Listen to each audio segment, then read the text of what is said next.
How do you maximize space in commercial to residential conversions? You know what separates a profitable commercial to residential conversion from one that barely breaks even? It's not the building, it's not the contractor, it's not even the planning strategy. It's how you use the space. Most developers will walk into a commercial building and see walls, corridors, awkward voids. I walk in and see square meters of opportunity. And today I'm going to show you how to do the same. If you're converting commercial buildings into beautiful, compliant, high yield homes, this video is going to change the way you look at space forever. Let's talk about the pain point nobody wants to admit. Most developers, especially early stage ones, waste space. Not intentionally, not because they're careless, but because they don't yet understand how commercial buildings behave. Commercial buildings weren't designed for people to live in. They were designed for footfall, for desks, for storage, for machinery, retail flow, for office circulation. So when you try and convert them into residential units, you're fighting against the original purpose of the building. And here's the kicker. Every square meter you fail to optimize is money you'll never get back. I see this all the time. Oversized corridors, dead space, plant rooms that could be relocated, wasted ceiling heights, columns dictating poor layouts, staircases that eat 20% of the floor plate, windows that aren't used to their full advantage. And the biggest one is developers designing layouts based on what already exists instead of what could exist. This is like going to the gym and only using machines that you recognize. Sure, you can get a workout, but you'll never reach your full potential, and commercial buildings are the same. If you only work with what you see, you'll never unlock the value that's hidden behind the walls, above the ceilings, or in the structural grid. So here's the truth. Maximizing space is not about creativity. It's about technical understanding.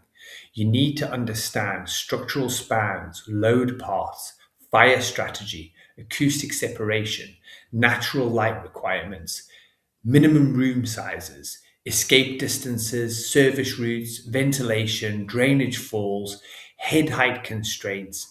This is where developers get stuck. They design a layout that looks good, but it collapses the moment you overlay compliance. Or they design a layout that's compliant, but it's ugly, it's inefficient, and it leaves 15 to 20% of the building unused. And here's the painful part. Your architect won't always fix this for you. Not because they're bad, like far from it. It's because architects design what you ask for. So if you don't know how to brief them, if you don't know how to challenge their assumptions, if you don't know how to push the boundaries of the building, you get safe, standard, and a low yielding layout. And this is not why you're here. You're here to create beautiful homes, compliant homes, profitable homes, and a layout that squeezes every drop of value from the building. And this is a skill. Just like training in the gym, you don't get stronger by accident, you get stronger by intention. And this is where my project management brain kicks in. So when I walk into a commercial building, I'm not thinking, how can I fit flats in here?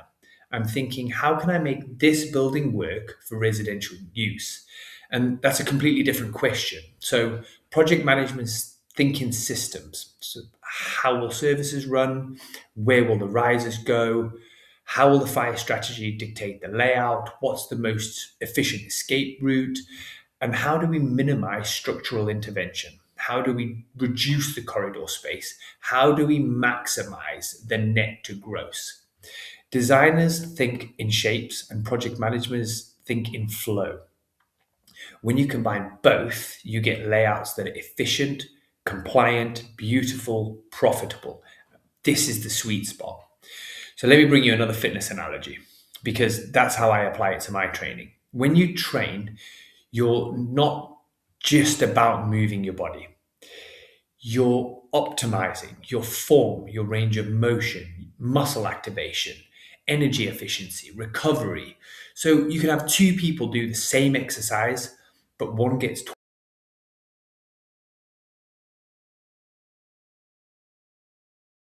two developers can buy the same building, but one creates 12 apartments, the other creates 18. One generates 8K a month, the other generates 14. One will struggle with compliance, and the other one will breeze through building control. And the difference isn't luck, it's mechanics. So here's the part you've all been waiting for. These are the three core principles I use to maximize space in every commercial to residential conversion.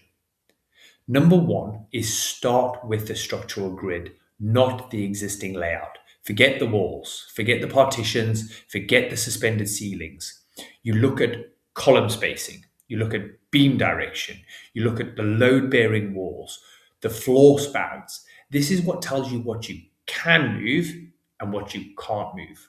Once you understand the grid, you can redesign the entire floor plate with confidence. Number two, design your service strategy first. Most developers will design the flats and then try and squeeze in the services. This is backwards. You should design your riser position, your drainage routes, ventilation paths, fire compartmentation, acoustic separation before you draw a single bedroom. And why? Because services dictate the layout. It's not the other way around. Number three, minimize circulation and maximize your net to gross. This is where your money is made. You want short corridors, you want efficient escape routes, you want stacked bathrooms, stacked kitchens, you want a centralized riser, you want smart use of natural lighting. So every unnecessary meter of corridor is a meter that you are paying for, but you're not earning from. Your goal is to turn as much of the building as possible into sellable or rentable space. This is how you turn a 10-unit scheme into a 14-unit scheme without increasing the footprint. If you want to learn how to do this properly, not just layouts, but the entire commercial to residential process from acquisition to completion, this is exactly what we teach inside our Northern Oak training and our school community. We go deep into project management, compliance, construction sequencing, layout optimization, fire strategy, service design, and real world case studies. So if you're serious about becoming a high performing developer, check it out. Join the community of developers who are doing this the right way.